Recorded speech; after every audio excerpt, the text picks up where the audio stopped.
और उसमें राजस्थान को भी शामिल किया है। एसआईआर वहां पर की जाएगी, ये नियम, ये कथन चुनाव आयोग का था कि जिन राज्यों में विधानसभा के चुनाव नहीं हो और जिन राज्यों में पंचायती राज और नगर निकाय के चुनाव नहीं हो वहां हम एसआईआर करेंगे। पहली बात तो ये है कि राजस्थान में पिछले तकरीबन 1 साल से चुनाव पेंडिंग है। नगर निकाय की 59 नगर पालिकाओं का नवंबर 2024 में कार्यकाल समाप्त हो गया था। हमारे पंचायती राज की 11,310 ग्राम पंचायतों का कार्यकाल समाप्त हो चुका है। सब में प्रशासक लगाए जा चुके हैं। परिसीमन का खेल खेला जा रहा है।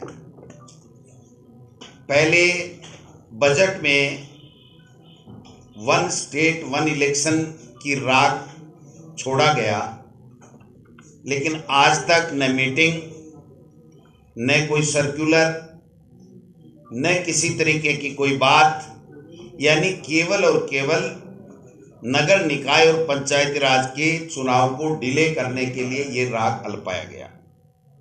उसके बाद में परिसीमन की बात की गई, जबकि परिसीमन का नियम यह होता है कि जब चुनाव ड्यू होते हैं उससे 2 महीने पहले तक कोई भी उनको परिसीमन करना होता है तो वो कर लिया जाता है और आखिरी के 2 महीने में फिर वोटर लिस्ट और वार्डों का गठन, पंचायत राज के वार्डों का, पंचायत समितियों के वार्डों का गठन और फिर चुनाव कराया जाता है। यानी 5 साल पूरे होते होते उनको चुनाव करा लेना चाहिए, लेकिन उन्होंने 1 स्टेट 1 इलेक्शन की बात और परिसीमन के नाम पे अटका के रखा। परिसीमन का भी आप देख लीजिए कि इनका परिसीमन पंचायती राज का 4 जून को आखिरी डेट थी राज्य सरकार को निर्णय करने की, और नगर निकाय में 22/5 यानी 22 मई 2025 डेट थी।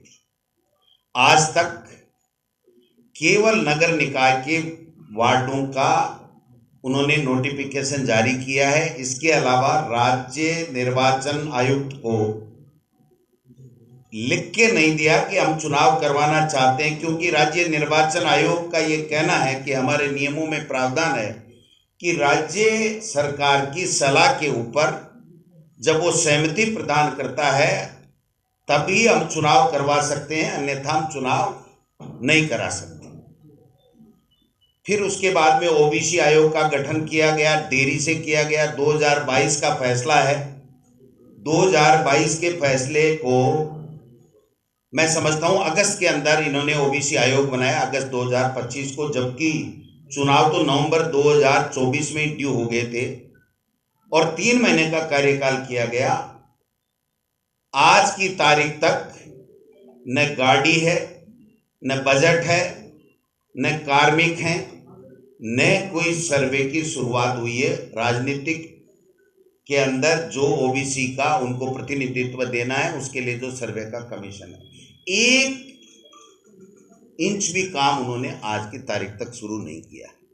जब हमने बात करने की चेष्टा की तो वो कह रहे हैं सर बजट नहीं दे रहे हैं और हमें मना कर दिया गया है राज्य सरकार के अधिकारियों के द्वारा कि हम जब तक राज्य सरकार परमिशन नहीं देगी आप किसी भी बीएलओ को आप इस सर्वे के लिए काम में नहीं ले सकते। मेरा कहने का मतलब है कि 1 स्टेट 1 इलेक्शन नाम की कोई चीज नहीं थी, केवल चुनाव टालने थे। परिसीमन जानबूझ के डिले करना था, चुनाव टालने थे। ओबीसी आयोग की देरी ना की गई और अभी भी उनको पर्याप्त संसाधन नहीं दिए जा रहे हैं, कार्मिक भी नहीं दिए जा रहे हैं, क्योंकि चुनाव टालना था।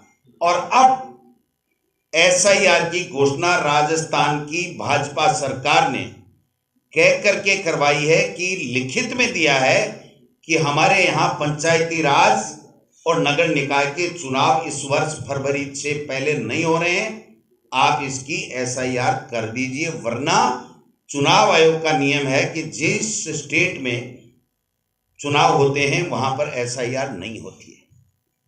मैं पूछना चाहता हूं कि जब चुनाव ड्यू हैं तो आपने किस आधार के ऊपर भारत सरकार के माध्यम से भारत निर्वाचन आयोग को कैसे लिख के दिया कि हमारे यहाँ चुनाव पेंडिंग नहीं है? इनके मंत्री कभी कहते हैं, गहलोत साहब जो कमेटी के मेंबर हैं वो कहते हैं नवंबर में करा देंगे, खर्रा साहब कहते हैं दिसंबर में करा देंगे, फिर कह रहे हैं जनवरी में करा देंगे। अब जो स्थिति निकल करके आई है वो ये आई है कि 7 फरवरी तक तो चुनाव आयोग की तरफ से आपकी वोटर लिस्ट फ्रीज है, यानी आप कुछ भी काम नहीं कर सकते उसके आधार पर। जितने भी कार्मिक हैं वो एसआईआर में लगेंगे, यानी ओबीसी आयोग में भी आप किसी तरीके का कोई संसाधन मैन पावर उनको नहीं दोगे जिससे वो काम कर सकें। दोनों काम आप नहीं कर पाओगे। जब दोनों काम नहीं कर पाओगे, फरवरी में बजट आ जाएगा और उसके बाद में आप जुलाई अगस्त से पहले किसी भी सूरत में वार्डों का परिसीमन, पंचायत राज के इकाइयों का नोटिफिकेशन और ओबीसी की गणना और लॉटरी का सिस्टम और वोटर लिस्ट उनके वार्डों के मुताबिक और पंचायत राज में उसकी पंचायत समिति मेंबर और वार्डों के मुताबिक नहीं कर पाओगे। सोची समझी साजिश के तहत, क्योंकि इनका एक ट्रेंड है कि वोट चोरी करो और राज करो। हमारे नेता राहुल जी स्पष्ट रूप से कहते हैं, ये प्रमाणित होता है कि गलत जहां भी चुनाव हो गलत वोट जुड़वाओ और कांग्रेस के या बीजेपी के विपक्ष में जो वोटर है उस कम्युनिटी के ज्यादा से ज्यादा वोटों को काट करके उनको वोट को काटो। आपने बिहार में देखा 65 लाख लोगों के, गरीबों के वोट काटे गए। यहां भी ये खेला करना चाहते हैं और आनन फानन में नियम विरुद्ध एसआईआर राजस्थान के अंदर थोप करके ये वोट चोरी करके और फिर चुनाव लड़ना चाहते हैं। मैं पूछना चाहता हूं कि आपने दोनों नगर निकाय और पंचायती राज ब्यूरोक्रेसी के हवाले कर दिया। न तो आपको राज्य वित्त आयोग से इसकी फंडिंग मिलेगी, कोई पैसा नहीं मिलेगा ग्रामीण परिवेश में खर्च करने के लिए, और न ही आपको नगर निकाय में पैसा मिलेगा, न भारत सरकार, चाहे उन्होंने एसआईआर कर रखी हो, लेकिन जब तक 5 साल बाद में अगर चुनाव नहीं होता है, अगर उसका गठन नहीं होगा तो वो बजट 1 रुपया भी इन दोनों निकायों को जारी नहीं करेंगे। ये मैं कहना चाहता हूं।